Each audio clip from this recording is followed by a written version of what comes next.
మాఘపురాణం 1వ అధ్యాయం.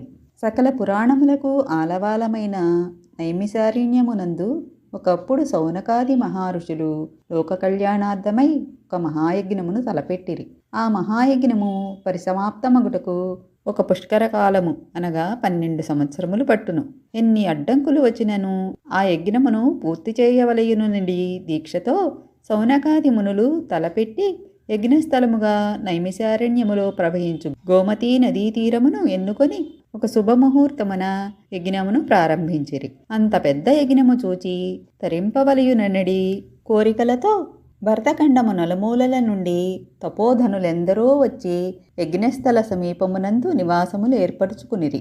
అచ్చటి కేతించిన మునీశ్వరులలో బ్రహ్మ తేజస్సు గల శతవృద్ధులు, వేదముల ఆమూలాగ్రముగా అవగాహన చేసుకున్న వేదమూర్తులు, సకల శాస్త్రములు అధ్యయనమనర్చిన మునికుమారులు వచ్చి పాల్గొనిరి. ఆ విధముగా మునీశ్వరులందరూ తమ తమ శిష్య బృందములతోనూ పరివారములతోనూ తండోపతండములుగా యజ్ఞస్థలానికి చేరుకునిరి. వేల కొలది ఋషిపుంగవులతో ఆ యజ్ఞస్థలము క్రిక్కిరిసి ఉండెను. ఆ యాగము సకల లోకములకు శుభకరమైనదియు పుణ్యప్రదమైనదియు 12 సంవత్సరములు ఏకదాటిగా జరుగు మహాయాగ మగుట వలన పురాణ పురుషుడగు సూతమహాముని కూడా తన శిష్య బృందముతో వేంచేసి యాగాది కార్యక్రమంలో పాల్గొనిరి. దూర ప్రాంతాల నుండి వచ్చిన ఋషులు సూతులను దర్శన భాగ్యం కలిగినందున అమితానందము నొందిరి. సూతుల వారి ఆశీర్వాదములతో నిర్విఘ్నంగా యాగం జరుగునని అందరూ సంతోషపడిరి. సూతమహాముని సకల శాస్త్రములు ఆమూలాగ్రముగా తెలిసియున్న మహానుభావుడు. వేదం పురాణ ఇతిహాసాది సమస్త విషయములందు వారికి తెలియనిది లేదు. అవి అన్నీయు వారికి కొట్టిన పిండి వంటివి. వారి ముఖవర్చస్సు నుండి ప్రకాశించు బ్రహ్మ తేజస్సు ఎల్లవేళలా నవ్వులొలికించు ముఖారవిందము, మేలిమి బంగారము వలె ప్రకాశించుచున్న శరీరం వర్ణింపనలవి కానిది. అటువంటి పుణ్యపురుషుడగు సూతమహాముని ఆగమనమునకు స్వాగతం పలికి సాష్టాంగ దండ ప్రణామములు ఆచరించి యజ్ఞం జరుగు ఆ 12 సంవత్సరములలో ఎన్నియో పురాణగాథలు విని తరించవలెనడి కోరికతో మునిపుంగవులందరూ వేచియుండిరి. సూతుల వారు సౌనకాది మునుల కోరికలను గ్రహించినారు. ఇటువంటి పుణ్యకార్యములందు పురాణ పఠనం గావించి అశేషముని సత్తములను తృప్తిపరచుట తన విద్యుక్త ధర్మమని ఎంచి వారి కోరికను మన్నించినారు.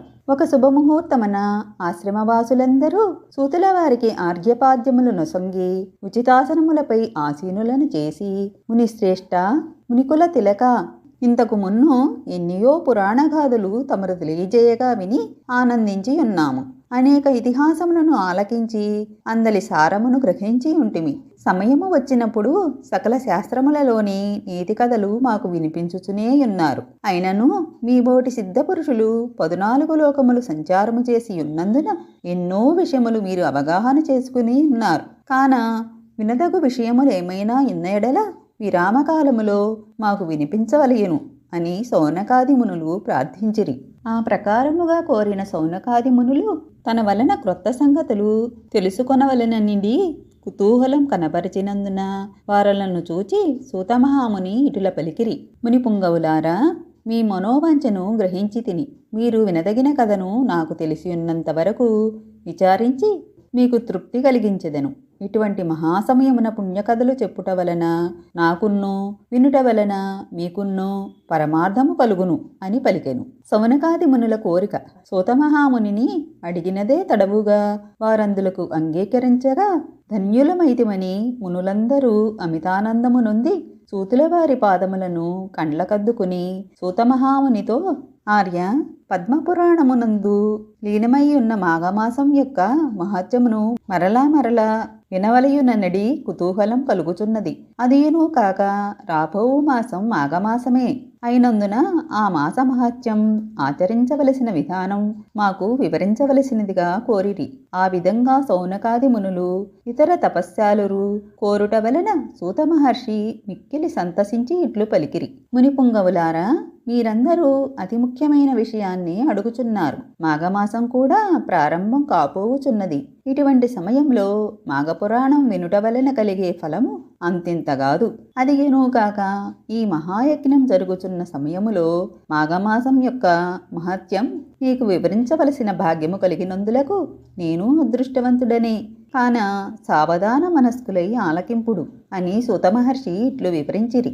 నేను నా తండ్రి శిష్యుడగు రోమహర్షుని శిష్యుడను. అతడు మహాతపస్వి, జ్ఞాని. నా తండ్రి వద్ద సకల శాస్త్రములను అభ్యసించెను. విష్ణువంశ సంభూతుడగు వేదవ్యాస మహర్షికి ప్రియపాత్రుడను. వారి దయ వలన నాకు కలిగిన జ్ఞానంతో మీలాంటి వారు అడిగిన ప్రశ్నలకు జవాబు చెప్పగల శక్తి సామర్థ్యములు కలిగిన వాడనైతిని. నేను తెలియజేయుచున్న నీతి బోధలు సకల లోకములకు శుభములు కలుగును.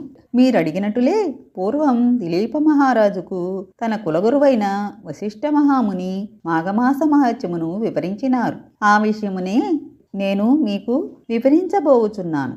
మాఘపురాణం 1వ అధ్యాయం సమాప్తం.